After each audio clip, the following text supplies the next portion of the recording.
big screens and SUV. The dealer experience is great. I'll take Jack on a date in my Sante Fe.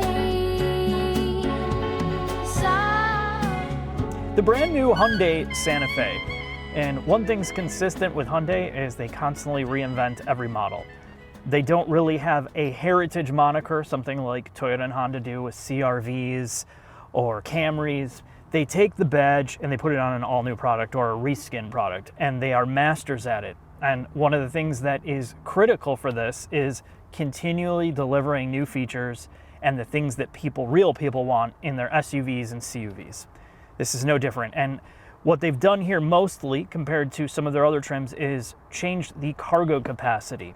It has a wider mouth in the back. It has a lower load floor, and that means getting things in and out is much easier. They've added this third row in here, which is very small, but again, it's there if you need it in a pinch.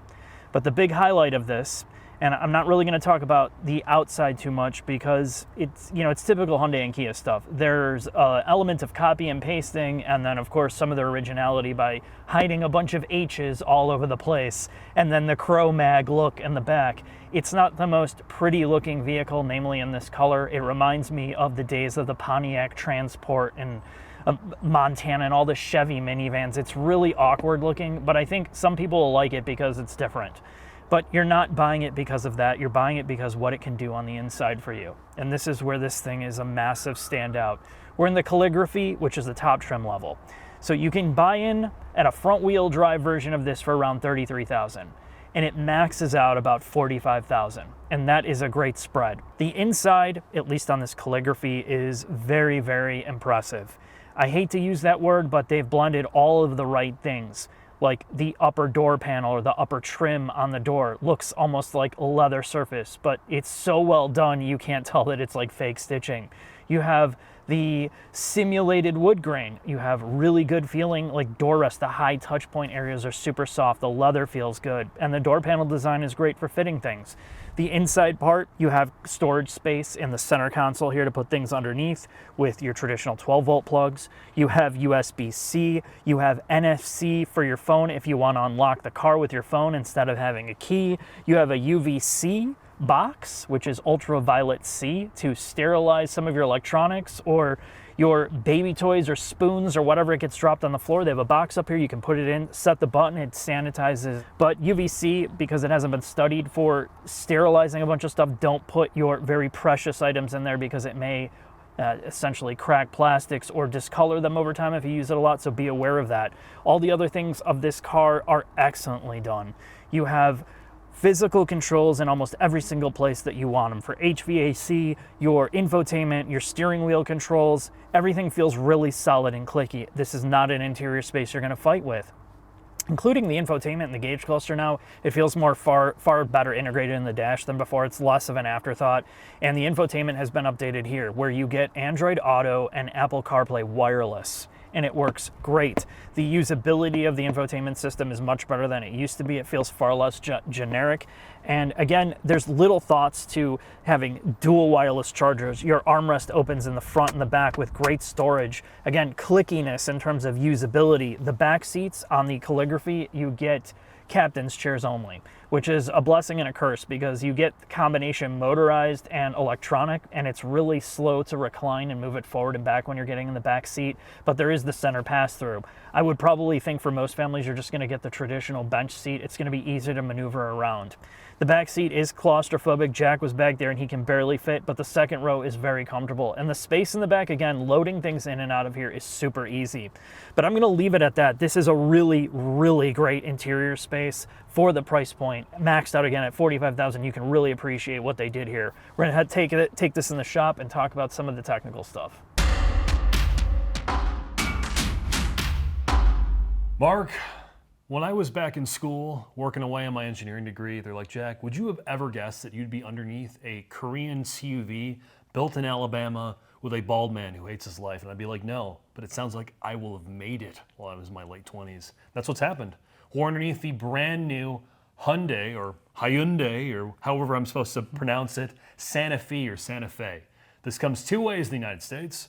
As of now, we get a 2.5 liter Dream Stream or The Dream Stream. Yeah. 2.5 liter turbocharged engine that makes 270-ish horsepower and has an 8-speed wet dual clutch.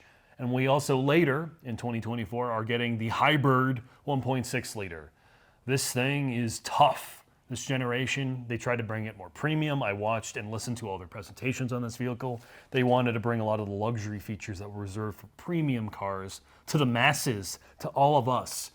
The underneath is largely, if you, granted this is not as big as the Palisade and Telluride, but when you look at them back to back, they almost look identical.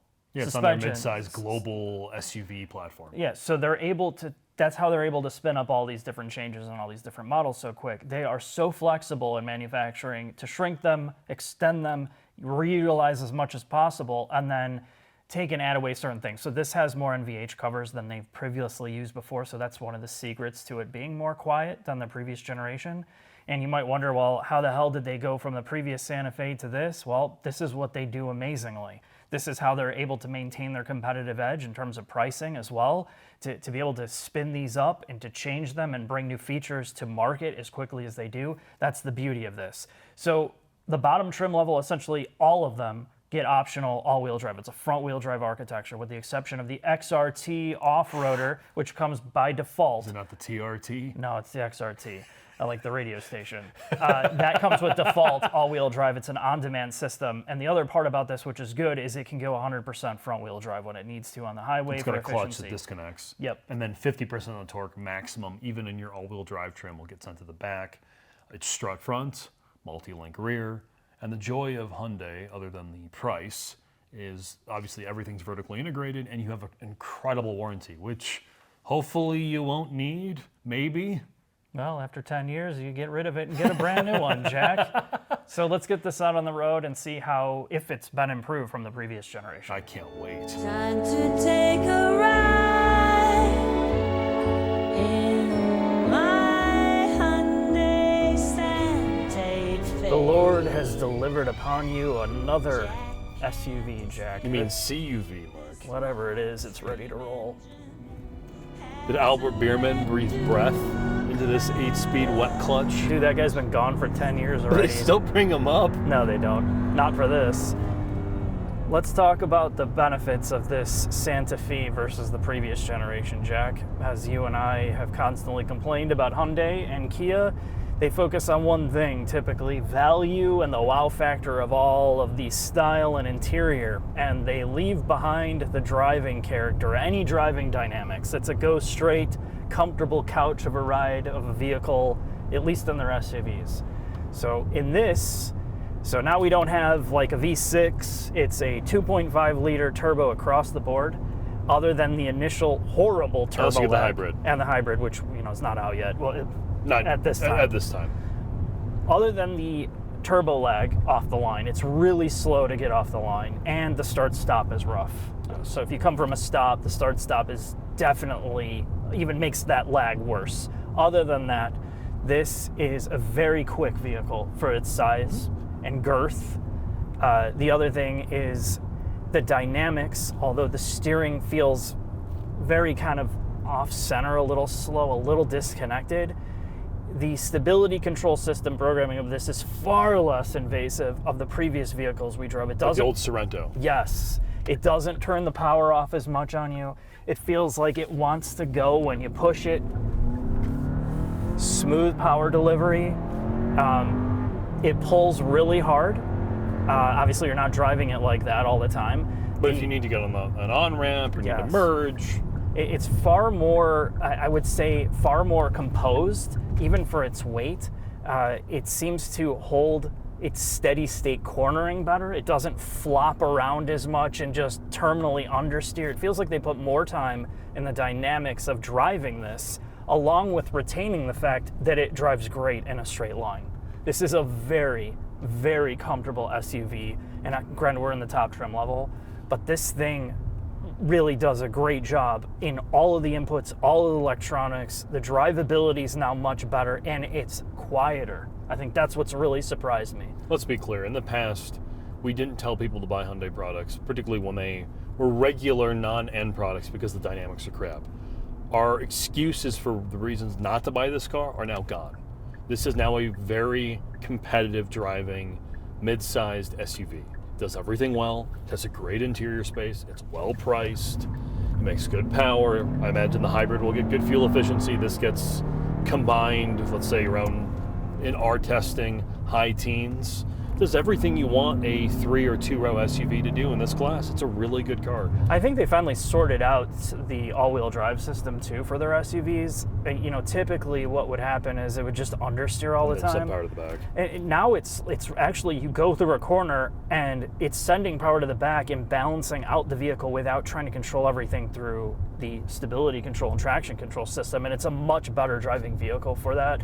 Now granted, we're on the big wheel and tire package, and some of the tires could be part of this. When you get to the lower trim level, it might be a different story.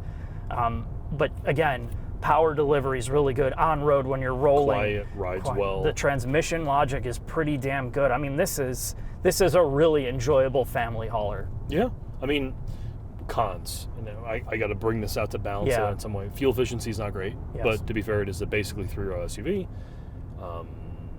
Maybe the styling's polarizing depending on who you are. I've met people who really like the way this thing looks, and some people hate it, but that's a personal preference. Can't really objectively say one way or another. Dealer experience, we bring that up all the time. Again, regionally based, you might, in some cases, have a great experience. Sometimes you may not. I would maybe argue that from an engineering perspective, the Honda products, like the new Pilot and the CR-V, may be better engineered vehicles in this. You can tell they spend more money on the architecture it's on, and maybe they do damping a little better, maybe they do seats a little better, but the tech you get in this car, the package you get in this vehicle is so compelling that if I were looking at a 3-row CUV, mid-size. Yeah, for like, if you're not even going to calligraphy, you're talking like $40,000 limited all-wheel drive. I mean, damn, dude. I mean, it's incredible. Strong car. What they delivered here is like one of their best, most cohesive, aside from, you know, the stuff you talked about with the like exterior. The end products. Yeah. And there are other, you know. Yeah. But yeah, I'm really, really impressed with this, man. I hope for their sake that these generation of cars stay reliable. And they, you know, that stays solid for them, because I would definitely enjoy driving this around if I needed something like this. The Telluride and the Palisade, we've had viewers who bought them, and I know 2 people that have had them lemoned out. The reliability of this brand is a crapshoot. Yeah. Either you get something that's bomb-proof or you don't, but again, this is a new product. I can't tell you. It just came out. You know, check back in a couple of years and see how these things are actually holding up. All right, Mark, so with that, let's head into the final thoughts, sir. Sounds good.